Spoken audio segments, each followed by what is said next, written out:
Joining us now, Richard Haass, the president of the Council on Foreign Relations, and Ben Rhodes, former deputy national security advisor to President Obama. Welcome both. So, Ben, this White House was lowering expectations, notably for anything to come out of this, any kind of statement, joint agreement. But how do you see the outcomes here and whether or not they could reduce tensions? I mean, it's a start, but I think you don't see any big signal of a rapprochement. There's no announcement of a follow-on meeting, whether President Biden would go to China or whether President Xi would be invited to the United States. You haven't said Tony Blinken continuing this conversation at a working level. You did have, I think, a desire to show that the U.S. and China could work together on some things. And, John Kerry's been addressing climate change with his Chinese counterparts. I think an effort to show that even as we disagree on a lot of things, we can try to find common ground and common solutions on issues like climate.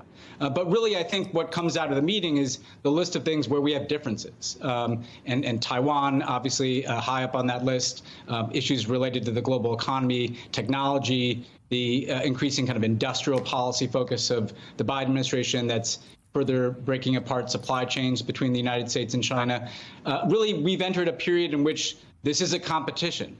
And all the rhetoric out of the White House was about managing that competition, trying to keep a lid on it, trying to keep it from spilling into conflict over a hotspot like Taiwan, and not about kind of major joint initiatives that we are doing together with China or major bilateral dialogues in different areas like you might have heard in previous administrations. So an important and necessary meeting, but I think one that signals the new era that we're in here, which is this is a very competitive relationship where we have dialogue about differences, not necessarily about big things that we're doing together.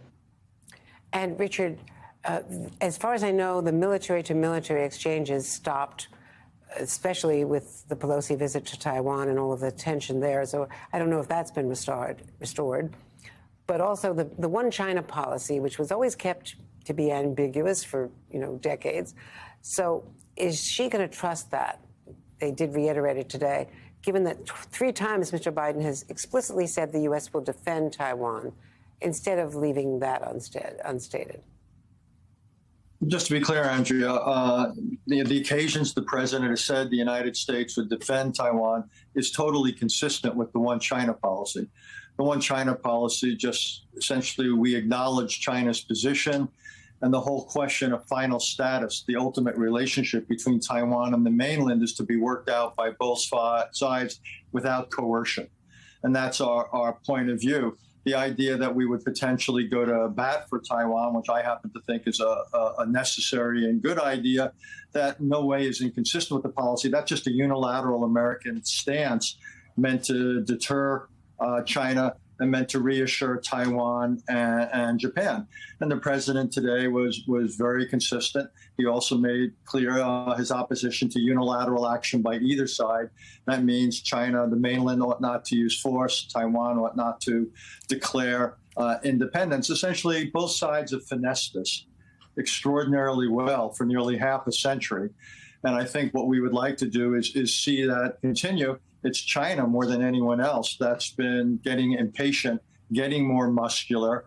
So we'll see. And I think we're going to have to also expect one other thing. If Mr. McCarthy does become Speaker of the House, he's already talked about his trip to Taiwan, if that were to happen. And I think that's a reminder that every now and then someone's going to throw a rock in the pond. And there's going to be something that's going to be a challenge diplomatically. And that's the purpose of today. It's not to negotiate anything. It's simply to reestablish dialogue, consultations, so hopefully the two governments can manage the inevitable frictions. Well, that said, and I acknowledge that you strongly support the president's position, but others, including some people inside the White House National Security Committee, have hastened to try to clarify his past statements because he went farther than was current U.S. policy. Ben, from your standpoint, did the president say enough about human rights today? There was that incident with the reporter, the journalist from the networks, just before the meeting. Yeah, well, those incidents are not as unusual as they might seem, Andrea. I mean, I actually remember getting knocked down by Chinese security way back in Copenhagen in 2009. They can be very aggressive. But I do think that human rights is featured more prominently in the Biden administration's messaging around China than previous governments. And that's important and that's necessary because we've seen increasing human rights violations coming out of China, obviously most notably with the Uyghurs in Xinjiang province, but also just with the kind of mass surveillance policies that Xi has put in place. And frankly, some of his zero COVID policies that have hurt their economy. I think many analysts have suspicions that part of what's going on there is his capacity to expand that surveillance state that he's built.